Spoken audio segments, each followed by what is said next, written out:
अस्सलाम वालेकुम।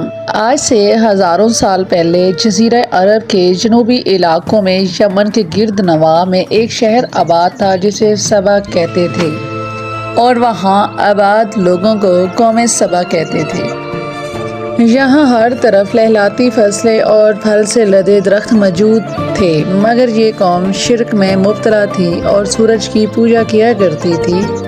जब वहाँ के बादशाह शर्जील बिन मालिक की मौत हुई तो इसकी बेटी बल्कीस ने भाग दौड़ संभाल ली। बाज़ मौरखीन ने लिखा है कि बल्कीस के वालिदैन में से एक जिनाद में से थे, मगर इस नज़रिया की कोई वाज़िया दलील नहीं थी। मलका बल्कीस एक काबिल औरत थी जिसने यमन पर 9 साल नहायत ही खूबसूरती से हुकूमत की।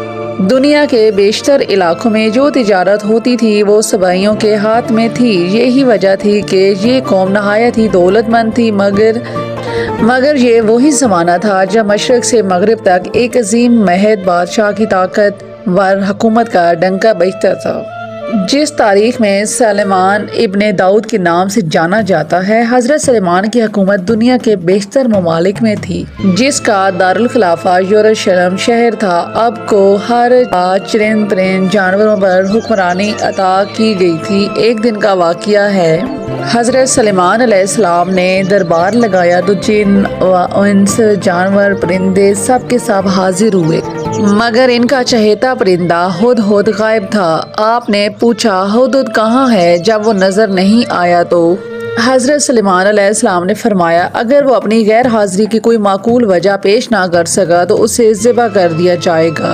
अभी ये गुफ्तगू हो रही थी कि हुदहुद हाजिर हो गया। पूछा गया, तुम कहाँ थे? इसने बड़े एहतराम से जवाब दिया, ए अल्लाह के पैगंबर, मैं उड़ते उड़ते ऐसे मुल्क में पहुंच गया जहां लोग शिर्क में मुब्तला थे। वो आग और सूरज की पूजा करते हैं। इनकी एक रानी है जिसे बल्कीस के नाम से पुकारते हैं। वो एक बहुत बड़े तख्त पर बैठकर हुकूमत करती है।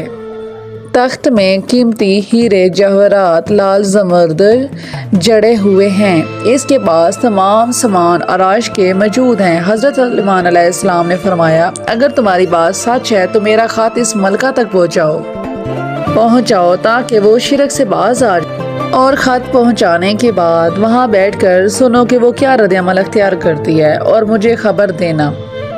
हज़रत सलेमान अलैहिस्सलाम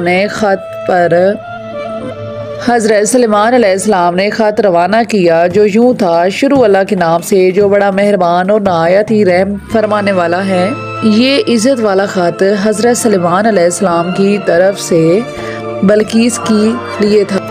ये इज़्ज़त वाला ख़त हज़रत सलेमान अलैहिस्सलाम ने भेजा बल्कीस की तरफ, जो हदायत की पैरवी करे। इसके लिए सलामती है, मुझ पर गलबा की ख्वाहिश ना करो, मेरे मुकाबले में सरकशी अख्तियार ना करो, बल्कि फरमादार और मतई होकर मेरे पास आ जाओ। ये ख़त असल में मलका बल्कीस और इसकी कौम सबा के लिए इस्लाम की दावत नामा था।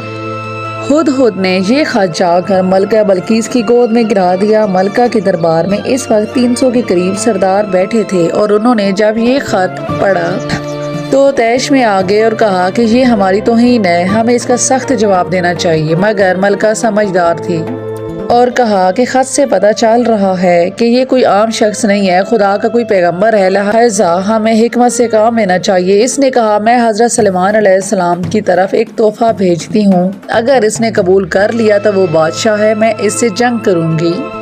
अगर इन्होंने तोहफा कबूल ना किया तो मैं इसकी पैरवी करूंगी, क्योंकि वो नबी हैं। खुद ये सारी गुफ्तगू सुन रहा था और इसने सारी गुफ्तगू आके हज़रत सलेमान अलैहिस्सलाम को बता दी। आपने जिनात को हुक्म दिया, शहर में दाखिल होने वाले रास्तों पर सोने चांदी के ईंटों का फर्श बिछा और रास्तों के इर्द गिर्द सोने के बने हुए अजीब खलकत जानवर खड़े कर दिए जाएं। दरबार को हीरे जवाहरात से सजाया जाए। इधर शहजादी बल्कीस ने हज़रत सलेमान अलैहिस्सलाम के लिए तोहफ़ात रवाना किए, जिनमें सोने के ईंटें, जवाहरात, गुलाम कनीज़ें शामिल थीं और साथ मलका का एक ख़त भी था। तमाम तहाइफ लेकर कासिद हज़रत सलेमान अलैहिस्सलाम के पास पहुंचा और उन्होंने ही सब देखा तो शर्मिंदा हुए। हज़रत सलेमान अलैहिस्सलाम के कासिद से कहा कि तुम लोग मेरी माल से मदद करना चाहते हो, मगर देख लो जो कुछ अल्लाह ने मुझे दे रखा है ये इससे भी ज़्यादा जो ने तुम्हें दिया, और तुम्हारा तोहफा तुम्हें मुबारक हो। اور اپنے تحائف کو واپس لے جاؤ۔ اپنی ملکہ سے کہنا کہ ہمارا انتظار کرے، ایک زبردست لشکر لے کر آئیں گے۔ جب ہی خبر ملکہ بلقیس تک پہنچی تو سمجھ گئی کہ یہ واقعہ اللہ کے نبی ہیں، تو جنگ کے بجائے حضرت سلیمان علیہ السلام کے دربار میں پیش ہو کر اپنی اطاعت کا یقین دلانے کا فیصلہ کیا۔ حضرت سلیمان علیہ السلام تک یہ پیغام پہنچا تو حضرت سلیمان علیہ السلام اپنے درباریوں سے کہا، تم میں سے کون ہے جو ملکہ کے مدعی ہو کر آنے سے پہلے تخت اٹھا کر یہاں لے آئے؟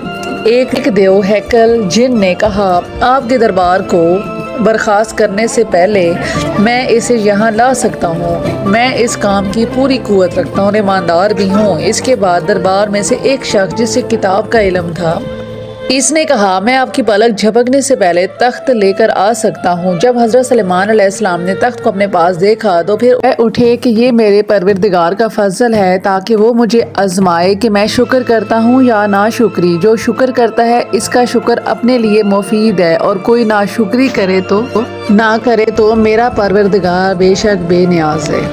مفسرین کے مطابق وہ شخص حضرت سلیمان علیہ السلام کا کوئی دوست تھا، اس کا نام آصف برقیہ بتایا جاتا ہے، جو آپ کا چچا زاد بھائی تھا۔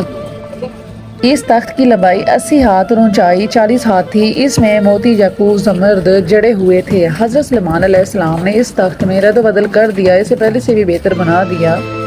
ملکہ بلقیس حضرت سلیمان علیہ السلام کے دربار میں حاضر ہوئی تو کہا، کیا تمہارا تخت بھی اسی طرح کا ہے؟ یہ تو گویا ہو بہو یہی ہے، گویا ہمیں پہلے ہی معلوم ہو چکا تھا کہ ہم فرماندار ہو چکے ہیں۔ ملکہ بلقیس کے آنے سے حضرت سلیمان علیہ السلام نے ایسی عمارت بنانے کا حکم دیا جس کا فرش شیشے کا ہو، جس کے نیچے پانی جاری ہو، مچھلیاں اور دوسری آبی جانور بھی اس میں موجود ہوں۔